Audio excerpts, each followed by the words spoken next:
नमस्कार, आप देख रहे हैं न्यूज पीआर। रियासना आपके साथ है। 12 जनवरी को 7:15 में पटना के एक पौष इलाके पुनाईचक में एक व्यक्ति की सरेआम हत्या कर दी जाती है, जिसके बाद एक बार फिर से नीतीश कुमार के नेतृत्व पर सवाल उठने लगते हैं। कई दलों के नेता सामने आते हैं और उनमें से कुछ नेता जो उनके सहयोगी दल के नेता हैं बीजेपी के, उनके पार्टी के कुछ लोग बोलते हैं कि नीतीश कुमार को अब योगी मॉडल अपनाना पड़ेगा। उनमें से कुछ नेता हैं नितिन नवीन और विवेक ठाकुर। अब सवाल ये उठता है कि योगी मॉडल है क्या। इसके लिए हमारे साथ मौजूद हैं आदेश जी। आदेश जी, बताइए कि ये जो चर्चा हो रही है योगी मॉडल लाने की, आखिर ये है क्या? देखिए, योगी मॉडल जो है, जब मुख्यमंत्री योगी बने हुए थे मार्च 2017 में यूपी में, तो यूपी में क्राइम बहुत ज़्यादा था, जैसा कि समाजवादी पार्टी कंट्रोल नहीं कर पाई थी। तो उन्होंने 2-3 कदम उठाए। जैसे सबसे पहला जो फेमस रहा था एंटी रोमियो, वो तो चला था कि सड़क पर जो छेड़खानी होती है उसको निपटने के लिए पुलिस को जो है वो स्पेशल टीम बनाने का आदेश दिया गया था। दूसरा था कि उन्होंने इनकाउंटर सिस्टम शुरू किया कि जो पेशेवर अपराधी हैं, जो कि गिरफ्तार होते हैं फिर निकलते हैं फिर वही काम करते हैं, उनको मार दिया जाए। शूट एंड साइट जो है ऑर्डर वो दिया गया कि वो देखते ही उनको गोली मार दिया जाए। इसका भय इतना हुआ कि आपको मैं बता दूं कि यूपी के कोर्ट में जो बेल अर्जी लगती है अपराधियों की, उन्होंने कैंसिल कराना शुरू कर दिया डर के मारे। उनको पता था कि अगर निकलेंगे तो पुलिस जो है उनको मार देगी, और बहुत सारा इनकाउंटर हुआ भी। इसके अलावा जो भी अपराधी पकड़े जाते थे, फरार होते थे, उनके घर को गिरा दिया जाना, उसको फिर से कुर्की जब्ती करना, उनके संपत्ति को नीलाम कर दिया जाना।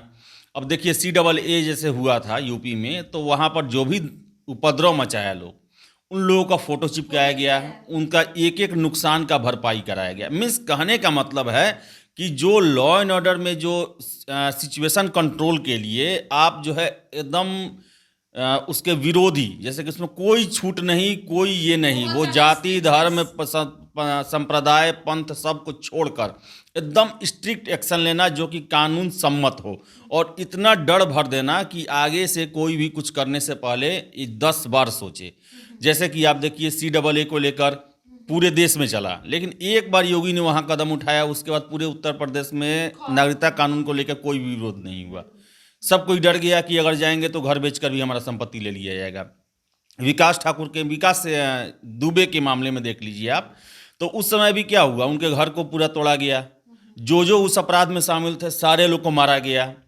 वो सरेंडर भी किया, लेकिन उसको ला के ऐसे डिजाइन से उसको मारा गया तो मारा गया। भले उसके लिए कुछ ऐसे, हाँ, उसके लिए दलील दिया गया कि वो भागने लगा, ये करने लगा, लेकिन था उसमें कि भाई हमको नो कम्प्रोमाइज। विकास दुबे जो थे वो ब्राह्मण थे, कितने लोगों का सिंपैथी भी आ गया था कि ऐसा नहीं करना चाहिए। लेकिन योगी ने कहा कि अपराध का एक ही जाति धर्म होता है और उसको निपटने का एक ही तरीका होता है। तो वही है योगी मॉडल, और उससे यूपी में अपराध जो है काफ़ी कम हुआ है। तो मेरा सवाल ये है फिर आपसे कि क्या बिहार में योगी मॉडल अपनाया जा सकता है, पॉसिबल है यहाँ? देखिए, सबसे पहला बात तो बता दूं मैं आपको कि नीतीश कुमार जो थे 2005 में वो बिहार में भी योगी मॉडल एक तरह से अपना चुके हैं। लेकिन वो अपराध दूसरा था और ये अपराध दूसरा है। उसमें अंतर क्या है कि उस समय नीतीश कुमार नए थे, उनको अपना दिखाना था, क्योंकि उससे पहले बिहार जो था वो अपराध को लेकर पूरे देश में बदनाम था। दूसरे सरकार के द्वारा किस राजकाज में वो जन्मा हुआ अपराध था, और लोग उससे उब चुके थे। लोगों की मांग थी कि उसको खत्म किया जाए। नीतीश कुमार आए, उसको खत्म कर दिए। लेकिन ये 15 साल में जो उभरा है ये इनके शासनकाल का है। आपने कहा कि बिहार में सुशासन है, कानून का राज है, और ऑर्डर को लेकर आप काफी सख्त हैं, उसमें कोई कंप्रोमाइज नहीं किए। उसके फलस्वरूप ये इतना अपराध हो गया है और अपराधियों का मनोबल इतना बढ़ गया है कि वो पुनाईचक जैसे जगह पे, जो कि सचिवालय से महज 50 मीटर की दूरी पे है, वहाँ पे आते हैं, मार के निकल जाते हैं। इसके अलावा मुजफ्फरपुर में कल लूट हुआ, गोपालगंज में 2 व्यवसायियों को गोली मारी गया, मोतिहारी में एक मर्डर हुआ। तो पूरे बिहार में ऐसा चल रहा है। तो ये सबसे बड़ा प्रश्न है कि हम नीतीश कुमार इसके लिए किसको दोष देंगे। योगी भी आए तो वो उन्होंने अपने पूर्ववर्ती जो सरकार थी, समाजवादी पार्टी, बहुजन समाज पार्टी, उनको दोष दिया कि उनके समय में अपराध जन्मे हुए थे, ये अपराधी पैदा हुए थे। नीतीश भी 2005 में आए तो ये कहें कि लालू यादव के शासनकाल में इनको प्रश्रय मिलता था और सह मिलता था, जिसके कारण ये आ गए थे, इसको खत्म करना जरूरी है। लेकिन ये 15 साल में किसके, ये तो इनका ही शासन रहा। तो अब उतना सख्ती जो है मेरे ख्याल से नीतीश कुमार नहीं दिखा सकते हैं। और नीतीश कुमार जो योगी जितना फैसला जितना मजबूत लेते हैं और अपराध को उन्होंने एक श्रेणी में डाल दिया कि अपराध का ना कोई जात है, ना धर्म है, ना अपना है, ना कोई पराया है, वो अपराधी है तो अपराधी है। मुझे नहीं लगता कि नीतीश कुमार इतना उसको सेंट्रलाइज अपराध को एक ही श्रेणी में रख पाएंगे। इसके बाद मेरा एक और सवाल है, कल से कई खबरें आ रही है कि नीतीश कुमार ने ये आदेश दे दिया है सूत्रों के हिसाब से कि ये आदेश दे दिया है कि अपराधियों को पकड़ो जिंदा या मुर्दा। तो क्या ये इशारे उस तरफ के नहीं है कि ये भी उसी मॉडल को अपनाने की कोशिश कर रहे हैं और फिर से स्ट्रिक्टनेस लाने की कोशिश कर रहे हैं? देखिए, अब सबसे बड़ी बात है कि नीतीश कुमार बोलते हैं कि उन्होंने एक केस के लिए कहा ना। जी, ये भी एक बड़ा सवाल है कि क्या ये सिर्फ इसी केस के लिए सेंट्रलाइज्ड है और बाकी केसों में कुछ नहीं?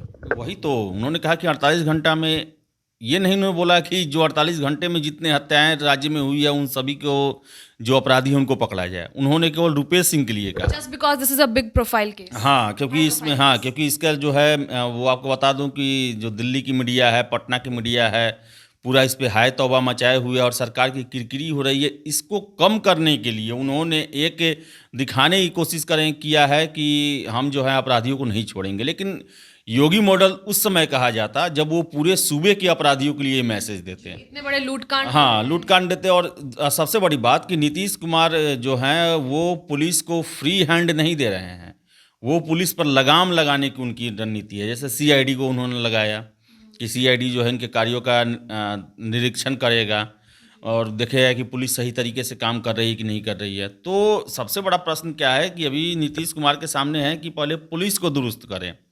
जब आपकी सेना जो है वो अनुशासित रहेगी और फुल ट्रेंड रहेगी तभी वो लड़ सकती है। अभी तो आप अपने सेना को ही कंट्रोल लगा रहे हैं, सेना पर ही अपना ध्यान लगाए हुए हैं। तो पहले तो पुलिस में रिफॉर्म करें। पुलिस में बहुत ज़्यादा भ्रष्टाचार बढ़ा है, उसको कंट्रोल करने की ज़रूरत है। पुलिस को जो है कि कहा जाता है कि शराबबंदी में शराब के पीछे भू माफिया है, उसके पीछे बालू माफिया है, उसके पीछे इन्हीं लोगों के पीछे पड़े रहती है पुलिस। अपराधियों के लिए कोई ये नहीं चलाता है जैसे अपराधी के लिए होना चाहिए कि पहले बिहार में चलता है कि स्पेशल टास्क फोर्स बनाया जाता था, एक ऑपरेशन का नाम दिया जाता था। अभी ऐसा कुछ नहीं चला है नीतीश कुमार के सरकार में। तो ये जब तक नहीं करेंगे तब तक हो सकता है कि रुपेश सिंह के हत्यारे पकड़े जाएं, लेकिन राज्य में जो इतने ज़्यादा हत्या हो रही है और जो अपराध हो रहे हैं उसके अपराधी कैसे पकड़े जाएंगे, तो बड़ा सवाल है। और सबसे बड़ा मैं आपको बात बता दूं कि योगी मॉडल नीतीश नहीं अपनाने वाले हैं। भले वो इससे कड़ा मॉडल अपना लें, हो सकता है, सेम टू सेम नहीं अपनाएंगे। फिर ये नीतीश कुमार का जो कद है, जो एक अपना वो बनाए हुए हैं कद, वो हो जाएगा कि छोटा हो जाएगा। और वो योगी का एक मॉडल फॉलो करने का यह भी प्रॉब्लम है कि बहुत लोग नाराज़ भी हो जाएंगे, जो कि नीतीश अपना उसको वोट बैंक मानते हैं। तो ये सब लोग नाराज़ हो जाएंगे। तो मुझे नहीं लगता है कि नीतीश कुमार जो हैं वो उनका जो है वो एक कहा जाता है ना कि नहीं, एक जो कुछ नज़रिया जो है वो कुछ केसों को लेकर योगी या उससे कड़ा हो, पूरे बिहार के लिए नहीं होने जा रहा है। मतलब कुछ केसेस में ये ऐसा हो सकता है, लेकिन हर केस में ऐसा नहीं। केस में ऐसा कहाँ आया? उन्होंने तो एक ही मामले को कहा ना, रुपेश सिंह को लेकर, लेकिन और भी हत्याएं हुई हैं बिहार में। कल ही कितनी हत्याएं हुई हैं। तो उनको बिहार पुलिस को पूरा ऑर्डर देना चाहिए था कि जो भी हत्या 48 घंटे में हुई है उनका अपराधी पकड़े जाने चाहिए। रुपेश सिंह के मामले में सिर्फ बोलते हैं। सरेआम हत्या सिर्फ पटना में नहीं हुई है, बहुत जगहों पे, बहुत और भी पौष इलाके हैं जहाँ सरेआम हत्या हुई है, लेकिन उसका अभी तक कुछ भी खुलासा नहीं हो पाया है। तो फिलहाल आज की चर्चा में इतना ही। आपने सुना कि हमने बताया आपको कि कैसे बिहार में योगी मॉडल आ सकता है, नहीं आ सकता है और इनके क्या क्या कारण होंगे। तो आज फिलहाल इतना ही। आप हमें विदा दीजिए। और लास्टली ये कहूँगी कि चैनल को ऐसे डिस्कशंस अगर आपको सुनने हैं तो चैनल को सब्सक्राइब करना मत भूलिएगा। बहुत बहुत शुक्रिया।